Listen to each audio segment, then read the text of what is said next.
वैभव नाईकांच्या आजचा जो फॉर्म भरण्याचा कार्यक्रम आहे, गुरु पुष्पामृत योगाला हा फॉर्म भरला जातोय।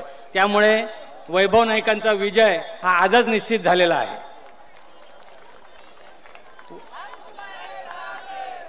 वैभव नाईक यांच्याबद्दल काय सांगायचं, सामान्यातला सामान्य लोकांचा मिसळणारा, सगळ्यांच्या सुखदुःखात सहभागी होणारा, आपुलकीने पाठीवर हात ठेवणारा, खांद्यावर हात ठेवणारा तुमच्यातला आमदार तुम्हाला पाहिजे की दुसऱ्याला कोणाला तुम्हाला द्यायचं आहे ते तुम्ही ठरवायला पाहिजे।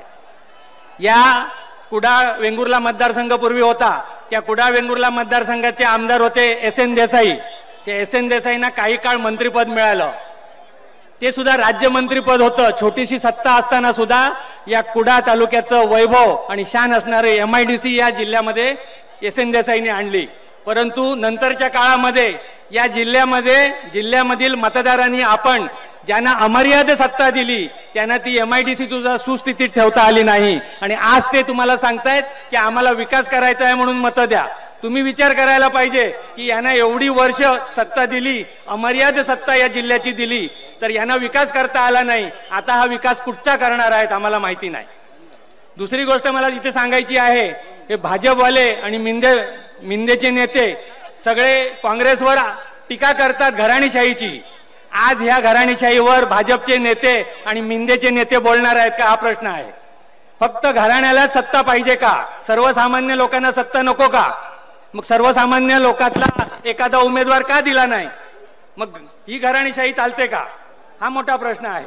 दुसरी महत्वाची गोष्ट, माझ्या लाडक्या बहिणी इथे बसलेल्या आहेत त्यांना सांगतो की निवडणुकीच्या काळासाठी ज्या वेळेला लोकसभेमध्ये महाराष्ट्रामध्ये मतं मिळाली नाहीत, मतांची झाली कडकी, त्यावेळेला तुम्ही बहिणी झाल्या लाडकी, बहीण झाली त्यांना लाडकी। त्यामुळे मतांची कडकी झाल्यावर बहीण लाडकी झाली, ही अशा पद्धतीचं लाडके पण तुम्हाला पाहिजे का? तुम्हाला फक्त निवडणुकीसाठी आमिष दाखवून दिलेले 1500 रुपये आहेत, परंतु आता महाविकास आघाडीचं सरकार या नोव्हेंबरमध्ये या महाराष्ट्रामध्ये येणार आहे, ही काळ्या दगडावरची रेषा आहे। तर ही महाविकास आघाडीचं सरकार आल्यानंतर तुम्हाला 1500 नाही, लाडक्या बहिणींना 2000 रुपये दिले जातील। ही घोषणा महाराष्ट्रातल्या सगळ्या महाविकास आघाडीच्या नेत्यांनी केलेली आहे। आणि हे निवडणूक झाल्यानंतर जे पैसे दिले जातील ते कायमस्वरूपी पैसे तुम्हाला 2000 रुपये दिले जातील। तुम्हाला महत्वाची गोष्ट अजून एक मी सांगतो, वैभव नाईक आजपर्यंत 10 वर्ष आमदार आहेत। 10 वर्षाच्या आमदारकीच्या काळामध्ये त्यांनी काय केलंय ते तुम्हाला माहिती आहे। प्रत्येकाच्या सुखदुःखात धावून जाणारा, प्रत्येकाच्या अडीअडचणीला धावून जाणारा, प्रत्येकाचं काम करण्याचा प्रयत्न करणारा। आजपर्यंत ते आमदार राहिले 10 वर्ष, मंत्री झाले नाही आहेत।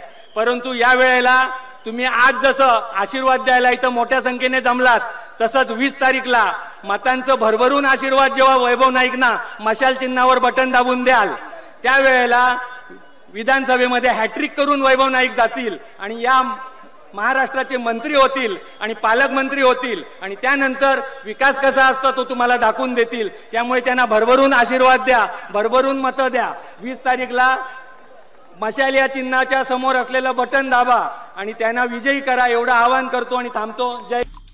आमचे दिवसभरातले सर्व अपडेट्स, ताज्या घडामोडी आणि थेट लाईव्ह पाहण्यासाठी सबस्क्राइब करा, लाईक करा कोकणचं नंबर 1 महा चॅनल कोकण 7 लाईव्हचं YouTube चॅनल।